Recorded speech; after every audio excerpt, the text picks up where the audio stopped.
A 404 page not found on GoDaddy usually means the URL doesn't exist or is misconfigured.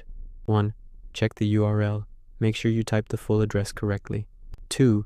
WordPress sites. Most common. Log into WordPress, settings, permalinks, click Save Changes, no change needed. This regenerates the htaccess file instantly. 3. cPanel, manual hosting. Log into GoDaddy, My Products, Web Hosting, cPanel Admin.